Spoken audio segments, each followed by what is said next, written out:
உலக அரசியல் அரங்கில் எதிரும் புதிருமாக இருக்கக்கூடிய 2 நாடுகள். ஒண்ணு ஈரான், இன்னொன்னு இஸ்ரேல்.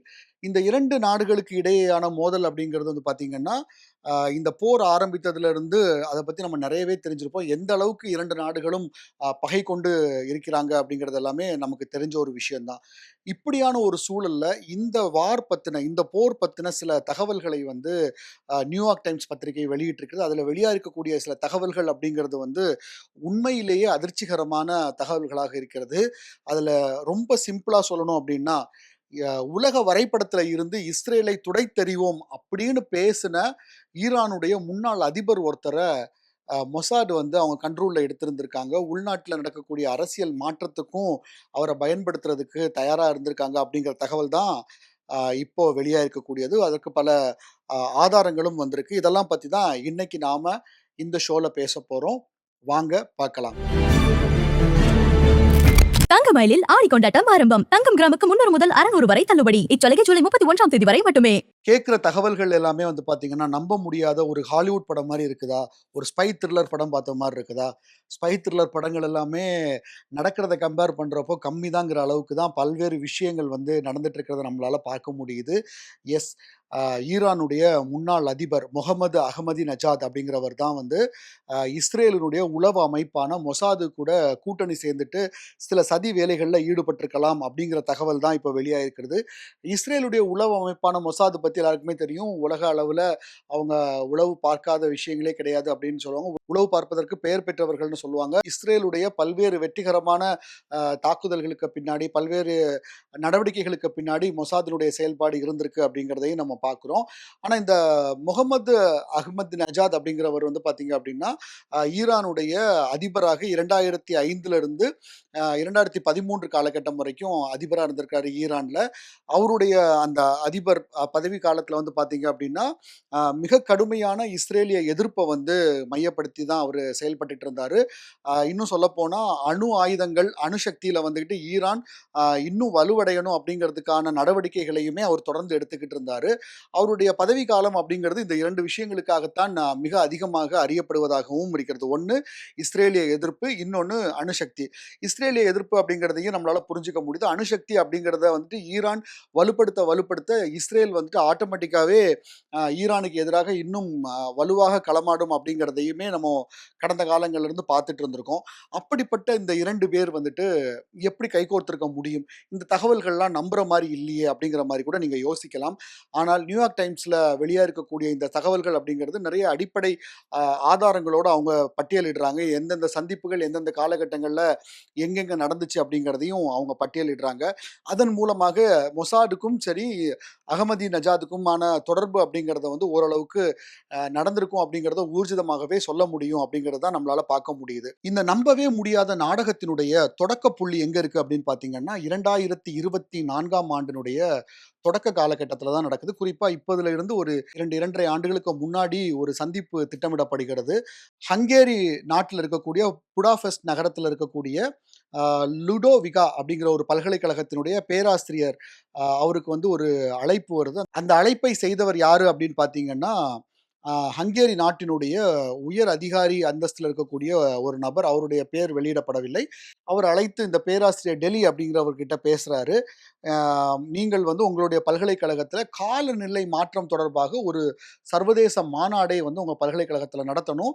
அதனுடைய சீஃப் கெஸ்ட்டாட்டு நீங்க யார அழைக்கணும் அப்படின்னா, ஈரானுடைய முன்னாள் அதிபராக இருக்கக்கூடிய முகமது அகமதி நஜாத் அவர வந்து நீங்க அழைக்கணும்" அப்படின்னு சொல்றாங்க.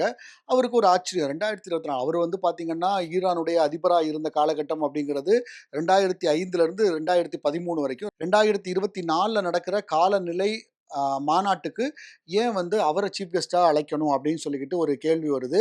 அப்போ அதுக்கும் பதிலேயே அந்த உயர் அதிகாரி சொன்னதாக டெல்லி ஒரு பேட்டியில சொல்லியிருக்கிறாரு. என்ன சொல்றாங்க அப்படின்னா, "இந்த மாநாடு அப்படிங்கிறது வெறும் கண் துடைப்பு மட்டும் தான். வெளிப்படையா பார்க்கிறப்போ ஒரு காலநிலை மாற்றம் தொடர்பான மாநாடு நடக்குது. அதுல அகமதி நஜாத் கலந்துக்கிறாரு. அவரு வந்து அங்க உரையாற்றுறாரு அப்படிங்கிறது தான் வெளி உலகத்துக்கான பார்வையா இருக்கும். ஆனா, அதன் பின்னாடில வந்து பார்த்தீங்க அப்படின்னா, மொசாதுக்கும் நஜாதுக்குமான ஒரு ரகசிய சந்திப்பு நடக்கிறதுக்கு திட்டமிட்டிருக்காங்க அப்படின்னு சொல்றாங்க. இதன் மூலமா டெல்லி அந்த பேராசிரியர் வந்து பார்த்தீங்க அப்படின்னா அச்சப்படுறாரு. இதனால எங்களுடைய பல்கலைக்கழகத்துக்கு ஏதாவது கெட்ட பேர் வந்துரும் அப்படின்னு சொல்லி பயப்படுறாரு. ஆனாலுமே வந்து அவர் கடைசியில சம்மதிக்கிறாரு. அவர் சம்மதித்ததற்கான காரணமா என்ன சொல்றாரு அப்படின்னா, இரு நாடுகளுக்கு இடையே வந்து அமைதி ஏற்படலாம். போர் நடக்காம ஒப்பந்தங்கள் ஏற்படுறதன் மூலமாக அதற்கு நம்ம உதவணும் அப்படின்னா, மனித உயிர்கள் பாதுகாக்கப்படும் அப்படிங்கிற அடிப்படையில அதற்கு நான் ஒப்புக்கொண்டேன். ஸோ கிட்டத்தட்ட நான் தான் அதனுடைய ஒரு ஃப்ரண்ட் லைனரா, ஒரு முன்னணி நபராக அறியப்பட்டேன். என் மூலமாக இந்த சந்திப்புகள் வந்து திட்டமிடப்பட்டிருந்துச்சு அப்படிங்கிறதையுமே வந்து அவங்க பதிவு பண்றாங்க.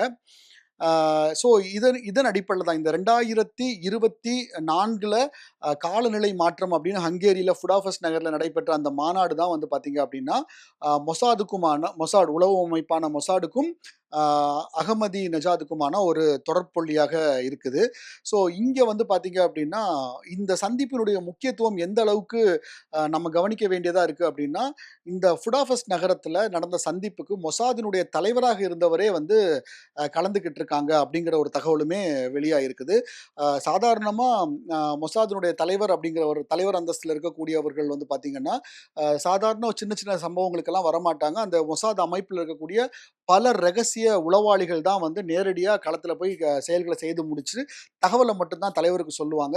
பட் இந்த மொசாதினுடைய தலைமை பொறுப்புல இருக்கக்கூடியவரே நேரடியாக களத்துல இறங்கிய ஒரு நிகழ்வுன்னா, இந்த நிகழ்வுக்கு இஸ்ரேல் எவ்வளவு பெரிய முக்கியத்துவம் குடுத்திருக்கு அப்படிங்கிறத நம்மளால புரிஞ்சுக்க முடியுது. மொசாட்டினுடைய தலைவராக இருந்த டேவிட் ஃபார்னியா தான் அப்போ நேரடியா புடாபெஸ்ட் நகருக்கு போய் அந்த சந்திப்புல கலந்துக்கிட்டதாக சொல்றாங்க. இந்த சந்திப்பு அப்படிங்கிறது வந்து பார்த்தீங்கன்னா, ஓரிரு நாள் அல்ல ஒரு வாட்டி நடந்து உடனே ஏற்கப்பட்ட ஒரு சந்திப்பாகலாம் இல்ல.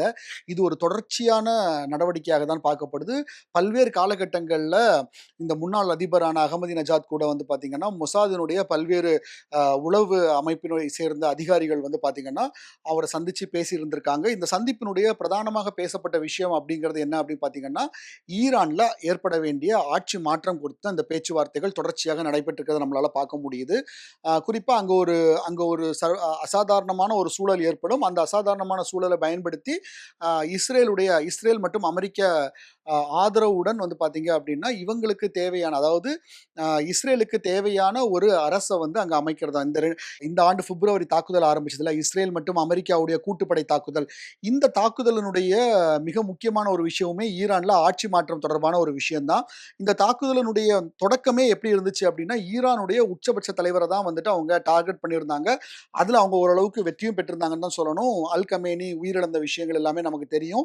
தலைவர் இல்லாத அந்த ஈரானிய படை வந்து பார்த்தீங்க அப்படின்னா, அங்க ஒரு பெரிய கயாஸ் ஏற்படும். அந்த அந்த கலவரத்தை பயன்படுத்தி, அந்த கலகத்தை பயன்படுத்தி அங்க வந்து தங்களுக்கு தேவையான அகமதி நஜாத வந்து தலைமை பொறுப்புக்கு கொண்டு வரலாம் அப்படிங்கிறது தான் அவங்களுடைய திட்டமா இருந்திருக்குது. இந்த விஷயத்த அதாவது நம்ம கிட்ட ஒரு மிக முக்கியமான உளவாளி சிக்கிட்டாப்ல, மிக முக்கியமான ஒரு நபர் வந்து நமக்காக ஈரானுக்கு உள்ள இருந்து வேலை பார்க்க போறாரு அப்படிங்கிற ஒரு விஷயத்தையுமே மொசாட் வந்து அமெரிக்காவினுடைய சிஐஏவுக்கும் தெரிவிச்சதாகவும் ஒரு தகவல் இருக்கு. அமெரிக்காவுல இருக்கக்கூடிய சில முக்கிய உயர் அதிகாரிகளையுமே வந்து நியூயார்க் டைம்ஸ் கிட்ட வந்து பெயர் குறிப்பிட விரும்பாத சில அதிகாரிகள் வந்து உறுதிப்படுத்தியிருக்கதா அந்த செய்திகள்ல குறிப்பிட்டிருக்கத நம்மளால பார்க்க முடியுது. 2005 முதல் 2013 வரைக்கும் ஈரானுடைய அதிபராக இருந்த காலகட்டத்தில அகமதி நஜாத் அப்படிங்கிறவர் வந்து ரொம்ப கடுமையான, ரொம்ப தீவிரமான ஒரு ஒரு நபராகத்தான் அறியப்பட்டார். அவருடைய செயல்பாடுகள் எல்லாமே மிக தீவிரமாக இருக்கும். அது அணுசக்தி தொடர்பான விஷயமாக இருந்தாலும் சரி, இஸ்ரேல் எதிர்ப்பு தொடர்பான விஷயமாக இருந்தாலும் சரி, அவர் தன்னை வந்து ஒரு தீவிரமான ஒரு நபராகத்தான் காமித்துக் கொண்டிருந்தார்.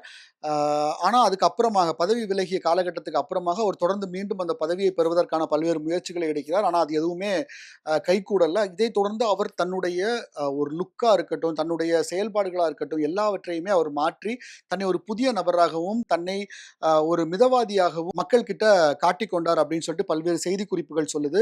குறிப்பா மக்கள் செல்வாக்க மீண்டும் பெறணும் அப்படிங்கிற ஒரு விஷயத்துல வந்து அவர் அதிகமா ஃபோக்கஸ் பண்ணாரு. கடைசியா இருந்த அரசாங்கங்கள் மீதான அதிகாரத்துக்கு எதிரான பல குரல்களையுமே வந்து அவர் முன் வச்சுட்டு இருந்தாரு. இதெல்லாம் தான் அ பதவி விலகினதுக்கு அப்புறமான இந்த காலகட்டத்துல அகமதி நஜாத் பத்தியான விஷயங்களாக கூறப்படுது. பிப்ரவரியில ஈரான் மீது இஸ்ரேல் மற்றும் அமெரிக்கா மிக கடுமையான தாக்குதலை முன்னெடுக்கிறாங்க இல்லையா? இந்த தாக்குதல்ல வந்து பார்த்தீங்க அப்படின்னா, பிப்ரவரியில ஒரு வான் தாக்குதல் நடக்குது. அந்த வான் தாக்குதல்ல கிட்டத்தட்ட முகமது அகமதி நஜாதுடைய வீட்டு வாசல்லயுமே வந்து பார்த்தீங்கன்னா, மிசைல் வந்து விழுகிறது. இதுல ஒரு மிக கடுமையான பாதிப்புகள் ஏற்படுது. அவருடைய மெய்க்காப்பாளர்கள் தங்கியிருந்த அந்த கட்டடமும் சிதைவுக்குள்ளான விஷயங்கள் எல்லாமே நடக்குது. ஆனா, இது நடந்துகிட்டு இருந்த கொஞ்ச நேரத்திலேயே வந்து பார்த்தீங்க அப்படின்னா, ஒரு கருப்பு நிற கார் அந்த இடத்துக்கு வருது. அங்கருந்து அகமதிநஜாத் வந்து மீட்கப்பட்டு வேற ஒரு இடத்துக்கு பாதுகாப்பான இன்னொரு இடத்துக்கு கொண்டு போற டெஹ்ரான்ல நடந்த அட்டாக்ல இருந்து மீட்கப்பட்டு அவர் வேற ஒரு இடத்துக்கு கொண்டு போறத தகவல்கள் எல்லாமே இப்ப வெளியாயிருக்கிறது. ஸோ இந்த மீட்பு பணியை செய்தது யாரு அப்படின்னு பார்த்தீங்கன்னா, மொசாதினுடைய உளவு அமைப்பை சேர்ந்த நபர்கள் தான் அ இந்த மீட்பு நடவடிக்கையுமே அவங்க செஞ்சிருக்காங்க. அதாவது ஈரானுக்கு உள்ளால ஒரு முன்னாள் அதிபரை பாதுகாக்க வேண்டிய பொறுப்பை வந்து மொசாதினுடைய உளவு அமைப்பு வந்து கையில் எடுத்திருக்காங்க அப்படிங்கிறத நம்மளால பார்க்க முடியுது. ஆனா இந்த சம்பவம் இருக்கு இல்லையா? தன்னுடைய வீட்டு வாசல்லேயே தாக்குதல் நடைபெற்ற ஒரு விஷயம் இருக்கு இல்லையா? நாம எங்க இருக்கோங்கிறது மொசாடுக்கு தெரியும். அப்படி இருந்துமே வந்து அதையும் மீறி இந்த தாக்குதல் நடந்திருக்குது அப்படிங்கிறதும் சரி, அந்த மீட்பு நடவடிக்கைகளுக்காக எடுக்கப்பட்ட விஷயங்களும் சரி வந்து பார்த்தீங்கன்னா, மிக கடுமையான ஒரு அதிருப்தியை வந்து அவருக்கு வந்து மொசாத் மேல ஏற்பட்டிருக்கு. அதனால அவர் அந்த ஏற்கனவே அது மட்டும் இல்லாம உடனடியா அந்த பதவி மாற்றம் நடக்கும்னு நெனச்சாங்க இல்லையா? அதுவுமே அங்க நடக்கல. அதிகார மாற்றம், அரசு மாற்றம் அப்படிங்கிறது இஸ்ரேல் குடுத்த வாக்குகள்ல ஒண்ணுன்னு சொல்லப்படுது. ஆனா, அது அங்க உடனடியா ஏற்படுவதற்கான சூழல் அமையவில்லை. ஈரான் அதுக்கு அடுத்த உச்ச தலைவரை அறிவிச்சுட்டாங்க. முஜ்தாபி கமேனி வந்து பார்த்தீங்கன்னா, இப்ப அடுத்த தலைவராக இருந்துகிட்டு இருக்கார். ஸோ இதெல்லாம் வந்து ஒரு உடனடியா நடக்காததுனால, அவர் மொசாத் மேல அதிருப்தியாகி அவர் வந்து விலகி இருக்கிறாரு. அதுக்கப்புறமாக அவர் மிக கடுமையான ஒரு பாதுகாப்பு வளையத்துல வந்துகிட்டு தன்னை ஐசோலேட் பண்ணி வச்சுக்கிட்டாரு. இந்த பிப்ரவரிக்கு அப்புறமா இப்போதைய காலகட்டம் வரைக்கும் அப்படிங்கிறத பார்க்க முடியுது. கடந்த சில நாட்களாக அதாவது கடைசியாக கடந்த வாரம் வந்து பார்த்தீங்க அப்படின்னா, கமேனியினுடைய இறுதி ஊர்வலம் நடந்துச்சு. அந்த இறுதி ஊர்வலத்தில அவர் பங்கேற்றிருக்கிறாரு. இந்த பங்கேற்புல இது தொடர்பான வீடியோக்களும் இப்ப வெளியாயிருக்கு. ரொம்ப நாள் ஐசோலேட்டடா இருந்தவர் இப்ப வெளிய வந்திருக்கிறார் அப்படிங்கிற ஒரு தகவல் வந்திருக்கு. வெளிய வந்த நெஜாதுடைய ஃபோட்டோஸ் இருக்குல்ல, அத பார்க்கும்போதே தெரியும். அவர் வந்துட்டு ஒரு கடுமையான பாதுகாப்பு வளையத்தில தான் அவரு இருக்கிறத நம்மளால பார்க்க முடியுது. இப்ப இந்த செய்தி வெளியானதை தொடர்ந்து இப்ப என்ன ஆயிருக்கு அப்படின்னா, இஸ்லாமிய புரட்சி படை இருக்காங்க இல்லையா? ஈரான்ல அவங்க வந்து அவர வீட்டு காவல்ல வைத்திருக்கிறாங்க. ஸோ இத வந்து ஈரான்ல இருக்கக்கூடிய சில அதிகாரிகள் வந்து உறுதிப்படுத்தியிருக்கிறதாகவும் தகவல்கள் வெளியாகிறது. ஸோ கிட்டத்தட்ட இப்போ ஒரு ஒரு சிம்பிளா சொல்லணும் அப்படின்னா, இஸ்ரேலுக்கு எதிராக களமாடியவரையே இஸ்ரேல் வந்து கைக்குள்ள போட்டு வச்சு, ஈரான்ல ஒரு ஆட்சி மாற்றத்தை ஏற்படுத்துவதற்கான ஒரு உளவு வேலைகள்லாம் பார்க்கப்பட்டிருக்கு. இஸ்ரேல் பார்த்தீங்க அப்படின்னா, இத மட்டும் இல்ல ஈரான்ல ஒரு கலகத்தை ஏற்படுத்துவதற்கான தொடர்ச்சியா பல்வேறு விஷயங்கள அவங்க செஞ்சுகிட்டு இருக்காங்க. குறிப்பா சொல்லணும்னா, ஈராக்ல பயிற்சி பெற்று வரக்கூடிய கூர்த் அப்படிங்கிற ஒரு இனக்குழுவையுமே வந்து பார்த்தீங்க அப்படின்னா, டெஹ்ரானுக்கு எதிராக கலகம் செய்வதற்கும் தொடர்ச்சியாக அவங்களுக்கான ஆதரவுகளை வழங்குவது மாரியான விஷயங்கள் எல்லாமே செஞ்சுகிட்டு இருக்கிறாங்க. அவர்களுடைய நோக்கம் அப்படிங்கிறது வந்து பார்த்தீங்கன்னா, ஒண்ணே ஒண்ணு தான். அ ய ஈரான்ல இப்ப இருக்கக்கூடிய ஆட்சிய மாற்றிட்டு, அவங்க விரும்பப்படுற மாரியான ஒரு ஆட்சி அங்க நிறுவனம் அப்படிங்கிறது தான். அதற்காகத்தான் அவங்க இவ்ளோ ஸ்டெப்ஸையும் எடுத்திருக்காங்க அப்படிங்கிறத நம்மளால பார்க்க முடியுது. அதுக்கு எந்த எக்ஸ்ட்ரீம் வரைக்கும் போயிருக்காங்க அப்படிங்கிறதையும் நம்மளால பார்க்க முடியுது. இஸ்ரேலுக்கு எதிராக இருந்த ஒரு நபரையே அவங்க கைக்குள்ள கொண்டு வந்திருக்காங்க. இதற்காக பல கட்டமாக பணங்கள் கைமாறப்பட்டிருக்குது. பயண செலவுகள் எல்லாமே வந்துட்டு மொசாத் ஏற்றுக்கொள்ளப்பட்டிருக்குது அப்படிங்கிற பல தகவல்கள்லாம் இதுக்கு உள்ளால இருந்து தொடர்ச்சியா வெளிய வந்துட்டு இருக்கு. இப்ப பொறுத்தவரைக்கும் ஈரானுடைய முழு டாக்காக ஒரு உலகம் முழுக்க திடீரென தேடப்படும் கூடிய ஒரு நபராக மாறியிருப்பவர் முகமது அகமதிநெஜாத் அப்படிங்கிறது தான் இப்போதைய தகவல். வீட்டு காவல்ல இருக்கிறதாக நம்பப்படக்கூடிய அகமதிநெஜாதுக்கு அடுத்து என்ன நடக்கும்? இந்த விசாரணை அடுத்த கட்டமா எப்படி போகும்? மொசாத் இந்த விஷயத்த எப்படி கையாள போறாங்க? அப்படிங்கிறது எல்லாமே இனிவரும் நாட்கள்ல நமக்கு தெரிய வரும். அது எல்லாமே தொடர்ச்சியா நம்மளுடைய வீடியோக்கள்ல, நம்மளுடைய ஷோக்கள்ல பார்க்கலாம். அதுவரை உங்களிடம் இருந்து விடைபெறுவது உங்கள் பிரேம். தமிழக மக்களின் அபிமான தங்கமயிலில் ஆனந்தம் பொங்கும் பொன்னான ஆடி கொண்டாட்டம் தொடங்கியாச்சு. தங்கம் கிராமுக்கு 300 முதல் 600 வரை தள்ளுபடி. இச்சலுகை ஜூலை 31ஆம் தேதி வரை மட்டுமே. தங்கம் வாங்க, தங்கமயிலுக்கு வாங்க.